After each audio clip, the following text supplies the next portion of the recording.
Hi, this is Joyce Thomas. We're going to be discussing the clinical concepts for diabetes mellitus coding under ICD-10. And we're using it as an example because I want to demonstrate to you as a nurse how important ICD-10 is to good patient care. So in the following list, the concepts that I'm going to present here are included in ICD-10, but they weren't included in ICD-9. And we'll discuss which is which because I believe that the providers, the nurse practitioners and the physicians who are documenting, even though it's been a year, that doesn't erase 30 years of experience, right? I think the providers may not still be accustomed to documenting these concepts that are absolutely mandatory for ICD-10 coding for diabetes mellitus for correct coding. So the number of diagnosis codes for diabetes jumped from 69 codes under ICD-9 that pretty much everybody knew because they had been using them for so long, to 239 codes just for diabetes mellitus in ICD-10. So if you understand the clinical concepts that drive the increased number of codes for diabetes and other diagnoses, as a certified RN coder, then you can actually assist your providers in helping them with all the documentation that's required for a seriously more clinically sophisticated coding system that requires so much more specification with the documentation. So while current documentation should already include the details in this list that I'm giving you and the handout that you can print out, reviewing this list can help you understand how ICD-10 is really changing documentation and coding in the U.S. healthcare now. These concepts are representative of the detail that's required, absolutely required in ICD-10 coding. It's got to be in the documentation. Remember, nurses, if you didn't chart it, you didn't do it. So the type of diabetes is the first issue, of course. We even have now what we call a default code for diabetes mellitus 2, type 2. So if the provider does not document the type of diabetes, I can't imagine that happening, but let's say it does, the code is supposed to default to diabetes mellitus 2. So what we had an issue with ICD-9 that we fixed in 10, we have to indicate an underlying condition, an underlying drug or chemical induced, a pre-existing, or a gestational. So we have to have an underlying cause documented in the chart for the diabetes mellitus. Now, if it's poisoning by insulin, we can code that. If it's an oral hypoglycemic, if it's an adverse effect of the insulin, we can code that. We're supposed to code that. If it's an underdosing, we couldn't code an underdosing before of insulin, and now we can. And if it's neonatal or secondary, all of that goes into identifying what is the diabetes mellitus, where did it come from, what caused it, what is going on with this particular patient's condition. Type 2 then is your default condition. That's very important to know because 85% of diabetes in the United States is type 2. If the type is not specified though, I would go back to the provider and say, by the way, can you chart this for me? What is this? I really like to have it in the chart, okay? But that is the type 2. That is the default code. That's a new concept for ICD-10.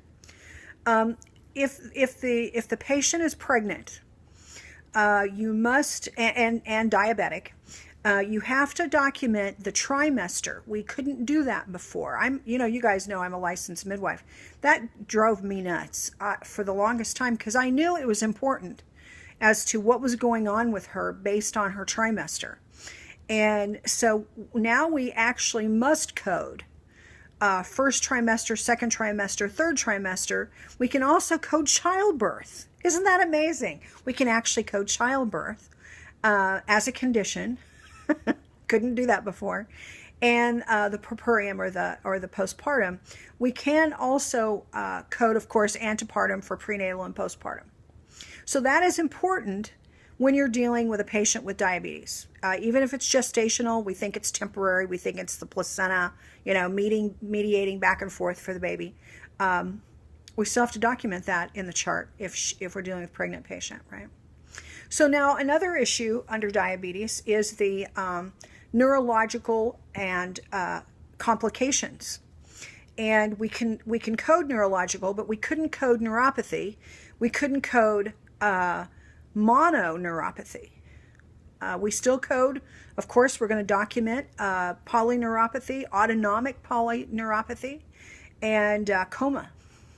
That might come in handy, right? Coma. Lab findings, oh my God, all we do is lab findings, right? For diabetes, constant monitoring of blood sugar. So we can code we could document and code ketoacidosis before, but we could not code hypoglycemia or hyperglycemia. Can you believe that? We could not code that. That was a problem with ICD-9. There was just real basic stuff that we couldn't code. Renal complications. Oh, how important is that? So we can code nephropathy, chronic kidney disease, kidney complications. All of that needs to be in the chart so that we have correct information to pull our ICD-10 codes. How about the ophthalmic issues? Of course we can code, and we've been able to document retinopathy and macular edema and cataract and ophthalmic complication. All of that has to be in there, and it probably is.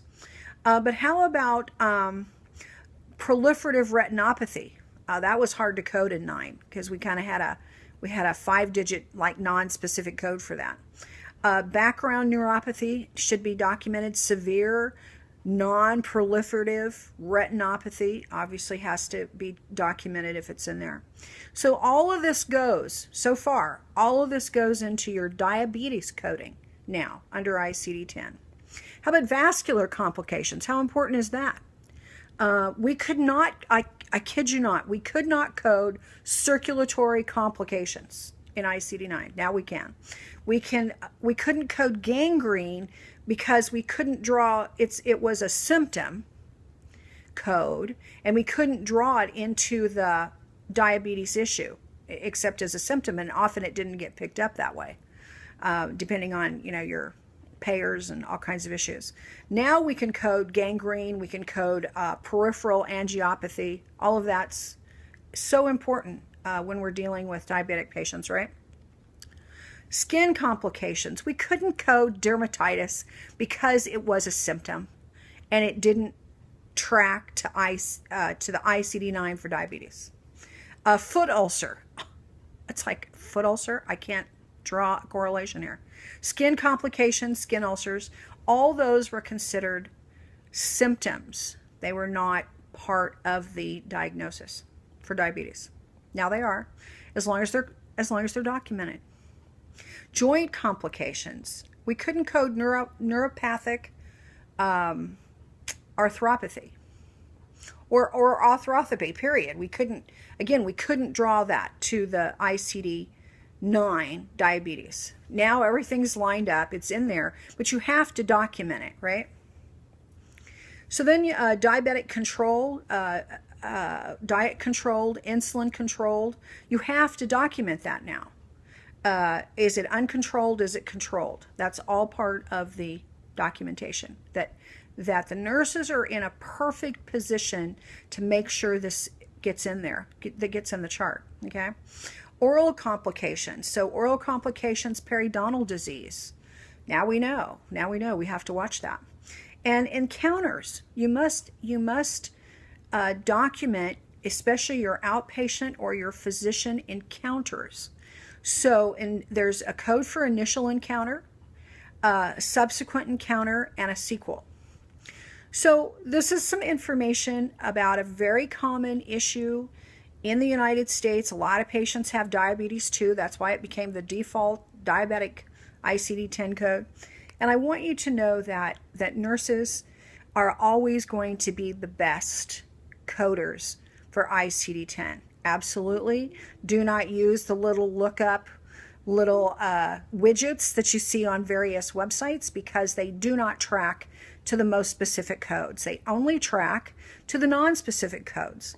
So if you have a condition like like diabetes, and there were 69 codes, and now there's 239 codes, you've got to have a chart, and you have to have a complete chart, and you have to have a chart that has all of these items that we discussed today. They have to be documented if they're present in the patient. So I hope this has been a fun webcast for you, and this is really shows you what type of training you get with our company, because I'm a clinically trained nurse, and I'm a licensed midwife.